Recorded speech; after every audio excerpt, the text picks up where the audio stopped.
नमस्कार, मैं हूं अनाउष्का जोशी और आप देख रहे हैं विश्व शांति दर्शन चैनल। विश्वधर्मी प्रोफेसर डॉक्टर विश्वनाथ दा कराड़ सर से प्रेरित अध्यात्म और विज्ञान का अनोखा मिलाव, इस पे आधारित विशेष कार्यक्रम आप इस चैनल के द्वारा देखते आ रहे हैं। तो हमेशा की तरह चलिए बढ़ते हैं अच्छी और सकारात्मक खबरों की ओर। लेकिन सबसे पहले आज की सुर्खियां। हरियाणा के पूर्व सरपंच ने दिया नारी शक्ति का संदेश। चिड़ियों को बचाने के लिए सिविल इंजीनियर ने किया काम। 85 साल की नर्तकी को किया पद्मश्री से सम्मानित। केरल में आया स्वास्थ्य देखभाल का नया तरीका। तमिलनाडु का प्रतिनिधित्व करने वाली रेवती, चलिए जानते हैं उसकी पूरी कहानी। अधिकारिता और समानता यह आज की महिलाओं का अधिकार है और इसे हर महिला तक पहुंचाने का काम हरियाणा में किया गया। चलिए देखते हैं। हरियाणा के जिंद डिस्ट्रिक्ट के बीबीपुर गांव में महिलाओं के लिए उनके पूर्व सरपंच सुनील जगड़न ने एक मुहिम शुरू की। अधिकारिता और मर्द और औरत में समानता का विषय हर जगह प्रचलित है। इसी बात को ध्यान में रखते हुए जब वो सरपंच हुए, उन्होंने 2012 में बेटी हुई है के नाम से कैंपेन शुरू किया और उसके बाद बेटी पढ़ाओ कैंपेन, जहां वो मुफ्त की किताबें, ओपन लाइब्रेरीज और ट्रांसपोर्टेशन देते थे। आज यह कैंपेन 140 गांव की मदद करता है। 2015 में उन्होंने सेल्फी विद डॉटर शुरू किया, जहां पिता अपनी बेटी के साथ फोटो खींचकर भेजती है। 20,000 नेम प्लेट्स बेटियों के नाम की लगाई गई और कुछ दिन बाद ही प्रधानमंत्री श्री नरेंद्र मोदी जी के कार्यक्रम मन की बात में उनका सम्मान किया गया। चिड़ियों के प्रजाति को बचाने के लिए शिरकाज़ी के इंजीनियर ने चलाई एक अनोखी मुहिम।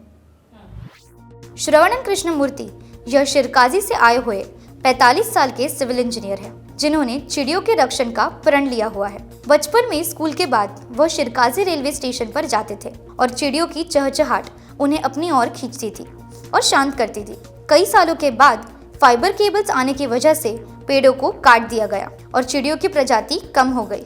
तब से उन्होंने यह अपने जीवन का मकसद बना लिया। उनके इस उपक्रम को उन्होंने विजुदुगल हाउस स्पैरो कंजर्वेशन प्रोजेक्ट का नाम दिया, जो 2019 में आया। पिछले 5 साल में उन्होंने 900 से ज्यादा पंछियों के घोंसले बनाए हैं और दुनिया भर में प्रसिद्ध किए हैं। उनके इस काम ने सिर्फ पंछियों को ही नहीं बल्कि लोगों में उन्हें बचाने की एक प्रेरणा जागृत की है। इसी के साथ श्रवणन और भी कई उपक्रम में सहभागी है, जिन्हें उनकी पत्नी से सबसे ज्यादा साथ मिलता है।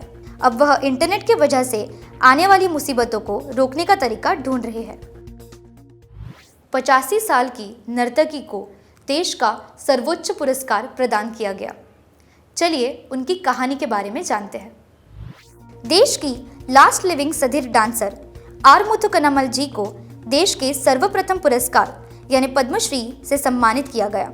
उन्होंने 7 साल की उम्र से ही नृत्य की शुरुआत की। वह 7 साल की उम्र से ही वीरामलाई मुरुगन टेम्पल से समर्पित थी। वह देवदासी के संस्कृति से बहुत जुड़ी हुई थी, पर कुछ सालों से उनकी संस्कृति खत्म होती जा रही थी। तब उनकी कला को प्रदर्शित करते वक्त बहुत सी तकलीफें आई। उन्हें मंदिर के अंदर नृत्य कला सादर करने से मना किया जाता था और उससे बढ़कर उन्हें शादी करने से भी मना किया गया, लेकिन फिर भी उन्होंने शादी की। मुरुगन के मंदिर में उन्हें मना करने के बाद वह दूसरे मंदिरों में अपने नृत्य की तालीम करने जाती थी। उन्हें आज भी लोग उतना ही सम्मान करते हैं और सधीर डांसर, जिसके बारे में लोगों को शायद पता भी नहीं है, वह उस नृत्य को लोगों तक पहुंचाना चाहती है। अभी तक उन्होंने 100 से ज्यादा लोगों तक ये पहुंचाया है। उनको दक्षिणा चित्रा विरुदुकलमशु आर्ट अवार्ड से सम्मानित किया गया है।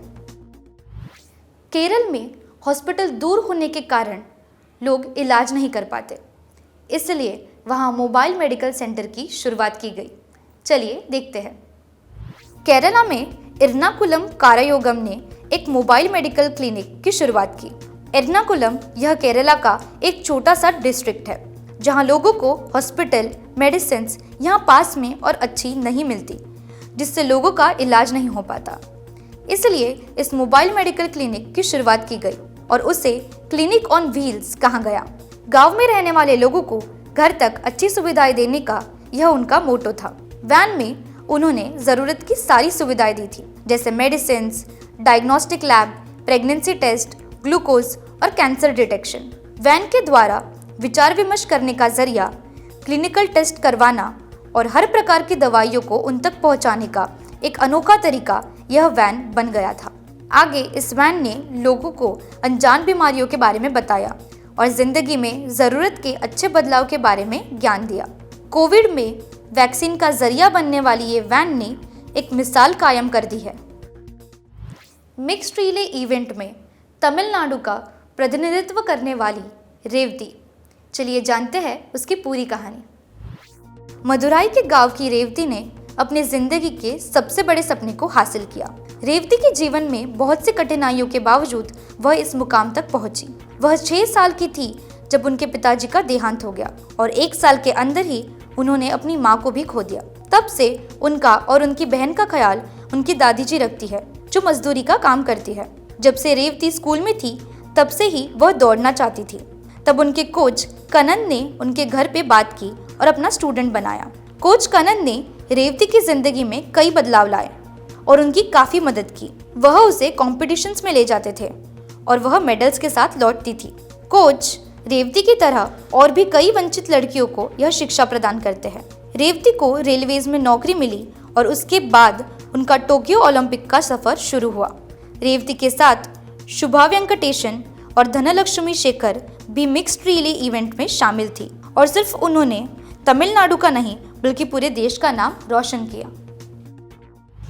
आज की सकारात्मक खबरें यही खत्म होती है। मिलते हैं ऐसी ही अच्छी और सकारात्मक खबरों के लिए अगले संस्करण में। तब तक के लिए देखते रहिए आपका और हमारा विश्व शांति दर्शन चैनल। नमस्कार।